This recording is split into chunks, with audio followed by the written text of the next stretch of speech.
Hoje nós vamos falar sobre a responsabilidade civil por abandono afetivo. Hoje, diante da nova perspectiva do direito de família, houve o entendimento de uma nova aquisição no dano moral, no que se refere a dano moral no caso onde há o abandono afetivo. O que vem a ser isso?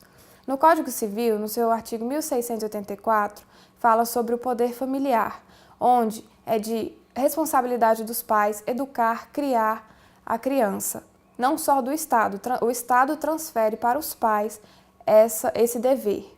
Só que o que nós temos hoje é que muitos pais hoje em dia deixam de responder por esses deveres, porque isso não é só um direito, ele é um dever. Então acaba que os pais, muitas vezes aquele que devido à separação se distancia daquela família, acaba por se distanciar também da relação com o filho. Devido a vários e vários problemas, de principalmente pais que deixam para trás seus filhos, devido a um divórcio ou a brigas familiares, acaba por romper essa relação de pai para filho ou de mãe para filho. O conceito atual de família, ele tira do pai a responsabilidade, dos pais a responsabilidade de somente educar a criança no cunho financeiro, mas passa a trazer a necessidade no âmbito familiar de afeto, de carinho, de atenção. Então, com isso, a paternidade responsável veio para dizer que educar, criar e ter um convívio tanto emocional como moral com a criança, ela deixa de ser direito, passa a ser dever. Tá? E o não cumprimento desses requisitos de responsabilidades como pai ou mãe traz o que a gente chama o Instituto de Responsabilidade Civil. A responsabilidade civil, ela vem lá do direito obrigacional. E aquele que não cumpre essa obrigação, ela é punida. Nesse sentido, o artigo 186 do Código Civil diz o seguinte: aquele que por ação ou omissão voluntária, negligência ou imprudência, violar direito e causar dano a outro, ainda que exclusivamente moral, comete ato ilícito. A ressalva desse artigo tem duas vertentes. Primeiro, quando ele fala sobre negligência, nós temos lá no artigo 1638, também do Código Civil, sobre a questão de suspensão do poder familiar. Quando um pai ou uma mãe age de negligência com a criança, é excluído do poder familiar dele. Ou seja, ele passa de deixar de ter direito de exercer a função de pai ou mãe dessa criança. Acontece que foi visto isso no decorrer do tempo, que aquele pai ou mãe que abandona o menor, ele está sendo bonificado já com essa suspensão. Esse artigo 1186 é muito importante frisar que ele precisa ser acumulado tanto com o artigo 187 ou o 927. O 927 também do Código Civil fala que aquele que por ato ilícito causar dano a outrem fica obrigado a repará-lo. Ou seja, aquele que por ato ilícito, aquele que agiu com negligência, imprudência, imperícia, enfim, foi omisso, ele tem a obrigação de reparar esse dano que causou. Então, você, ao abandonar o menor, ao abandonar o filho, a convivência do filho, você está deixando de cumprir uma responsabilidade. Então, você deixando de cumprir essa responsabilidade, fica de incumbência sua reparar o dano daquele bem juridicamente tutelado que você deixou de cumprir. Uma vez que você deixar de cumprir algo que a lei te determina, você está cometendo um ato ilícito.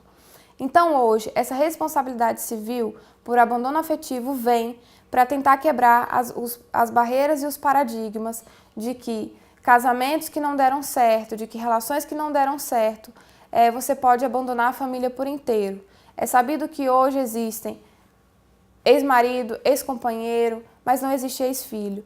Então, esse Instituto de Responsabilidade Civil por Abandono Afetivo vem para tentar coagir com que os pais ou mães que deixam os seus lares não abandonem seus filhos. Importante frisar que essa responsabilidade civil por abandono afetivo também pode se expandir para aquele genitor também que priva aquele que não detém a guarda de ver a criança. Por exemplo, você se separou, teve a regulamentação de visitas da criança.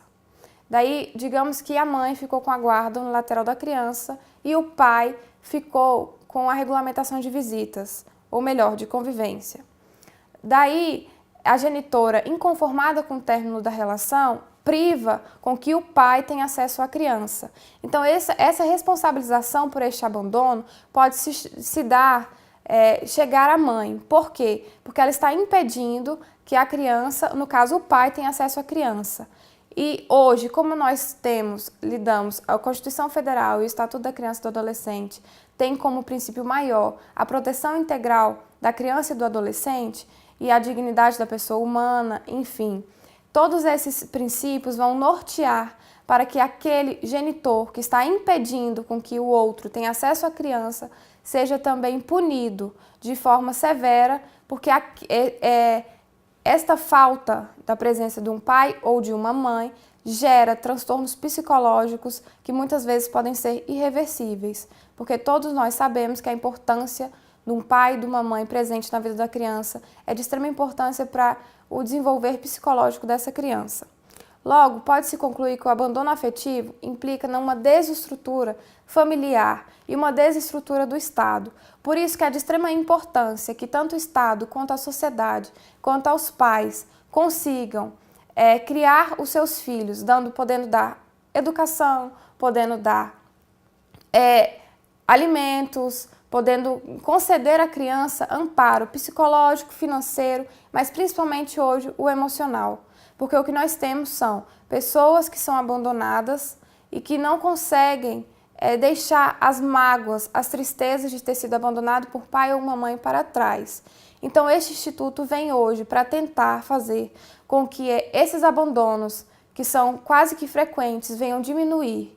Então, essas punições, sanções, vêm para tentar fazer com que pais e filhos se aproximem, para que essa lacuna, esse vazio que são deixados na criança deixe de existir.